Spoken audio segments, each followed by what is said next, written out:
पूर्वमभूत्पतनमुत्तमम् यत्र वर्णाः स्वधर्मे सत्यसत्कर्मत्परः। कि तुंगभद्रा तटे, ध्यान से सुनना, एक तुंगभद्रा नामक नदी है।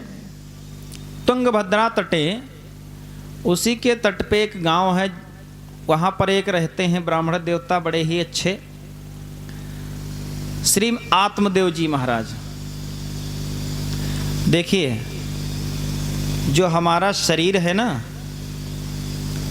एक संत कहते हैं बड़ी अच्छी वाणी में, देखिए तुंग का मतलब होता है ऊंचा,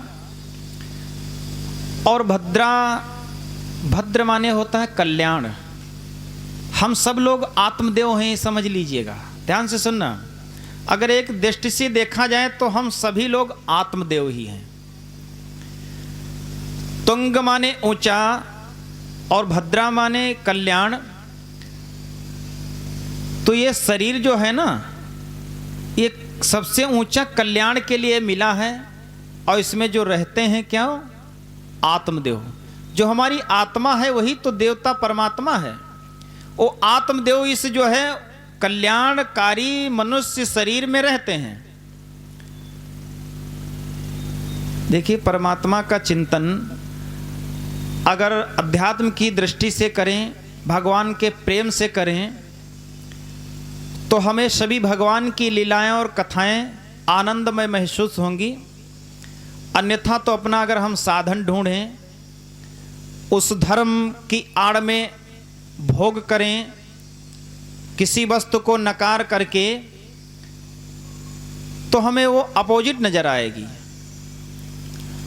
प्रहलाद को उस खंभे में वर्णन आएगा, भगवान दिखते थे तो परमात्मा उसमें विराजमान होकर प्राकट्य हो गया, परंतु हिरण्याकश्यप को तो सिर्फ खंभा दिखता था पत्थर का। तो हमारी दृष्टि का भेद है। अच्छा, उनकी जो है कोई संतान नहीं थी, ब्राह्मण देवता कि कोई संतान नहीं थी, और श्रीमती भी थोड़ा टाइट रहती थी। श्रीमती जी का नाम धुंधली, उनके पुत्र जो हुआ उसका नाम धुंधकारी, दूसरा पुत्र हुआ उसका नाम गोकर्ण। देखिए हम आत्मदेव होकर के हमारी भी पत्नी है। जीवात्मा जब परमात्मा भेजता है वहाँ से, तो उनकी एक संगनी बना करके भेजता है। देखिए जब बच्चा छोटा होता है, ध्यान से सुनना, तो उसे पता नहीं रहता है कि ये सांप है कि आग है। सांप है कि आग है, वो आग भी उठा लेगा और सांप को भी पकड़ लेगा। उस समय उसके पास तो पत्नी नहीं होती है। पत्नी कौन है? सुमति। जो उनकी पत्नी है जीवात्मा की, उसका नाम है सुमति, और उनकी एक दासी भेजता है जिसका नाम है कुमति। ये जो धुंधली है ना, यही कुमति है। हर बात में कटौती करती रहती है, ऐसा नहीं होना चाहिए, वैसा नहीं होना चाहिए। मंदिर क्यों जाएं, हम थोड़ा सा सो लेंगे, हमें नींद आ रही है। हम पूजा पाठ क्यों करें, भगवान क्या भोग खाते हैं, हम ऐसा क्यों करें, वैसा क्या करें। इन्हें ये जो कटौती करती रहती है, ये दासी है। ये अपना प्रभुत्व इस जो है आत्मदेव के ऊपर चलाती रहती है। परंतु जब सुमति का प्रादुर्भाव होता है, तब कुमति कुछ नहीं कर पाती। जो धुंधकारी है ना, ये क्या है? यही अज्ञान है। अज्ञानता है, तो अज्ञानता जो होती है तो भैया सबको सताती है। अज्ञानता धुंधकारी के कारण आत्मदेव भी परेशान, जीवात्मा को भी कष्ट होता है, सुमति भी परेशान, सभी लोगों को परेशान करता है। गोकर्ण जी महाराज कौन है? अध्यात्म की दृष्टि से देखा जाए तो संतों का ये मत है कि आत्मदेव के जो पुत्र दूसरे हैं, जिनका नाम है गोकर्ण जी महाराज, वो गोकर्ण जी ही महाराज विवेक हैं। वेदों का भी ज्ञान रखने वाले जो सबसे हैं तो छोटे परंतु बड़े विवेकशील हैं। एक दिन नारद जी भ्रमण कर रहे थे वृंदावन में, तब तक एक गोपी को देखा कि वो जमुना जी के तट पे आंख बंद किए हुए ध्यान लगा रही है।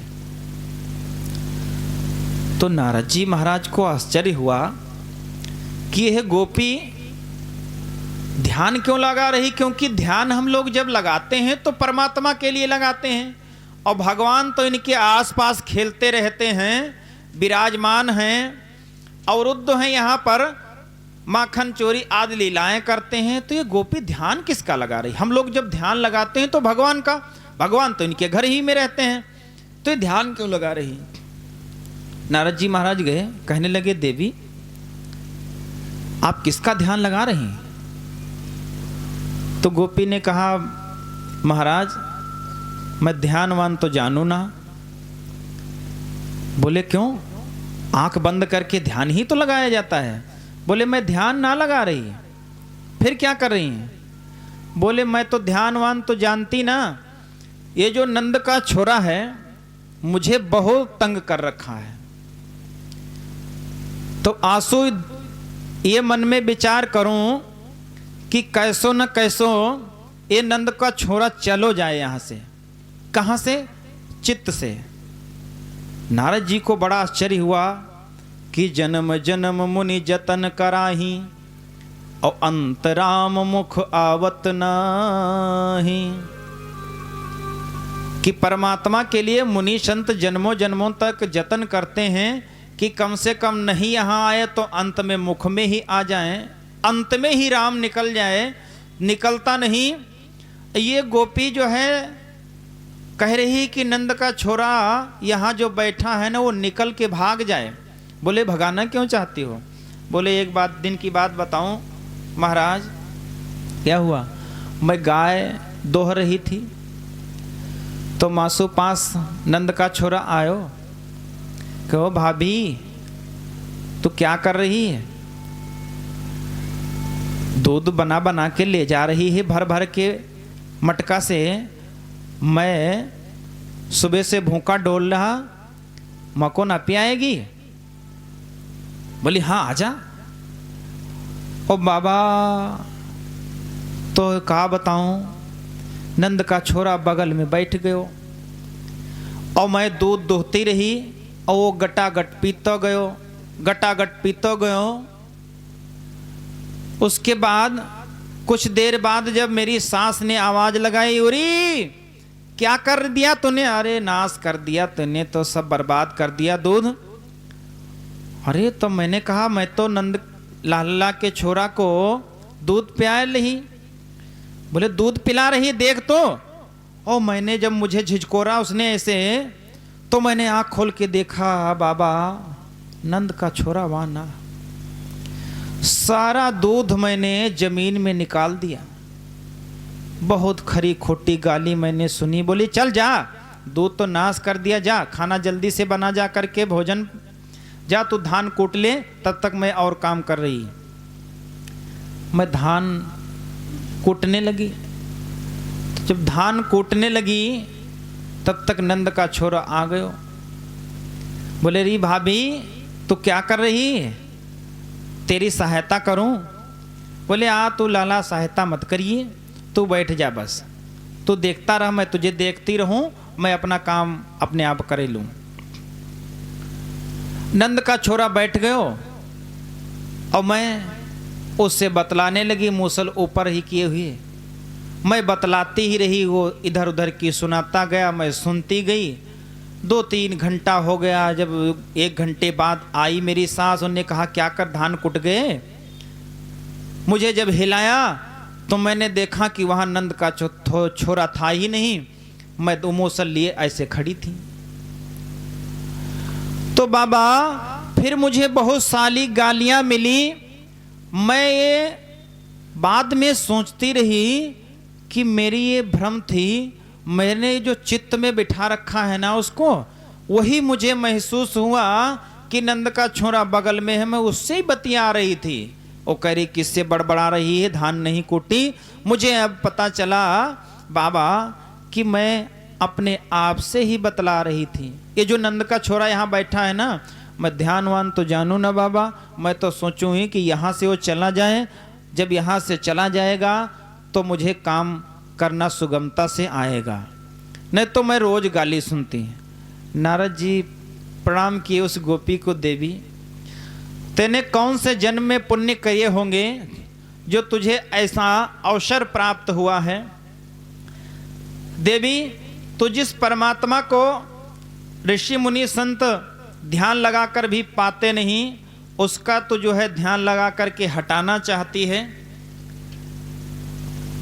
देखिए श्री प्रेम के प्रबल प्रताप के कारण परमात्मा देखो ऐसी नाना प्रकार की लीलाएं करते हैं।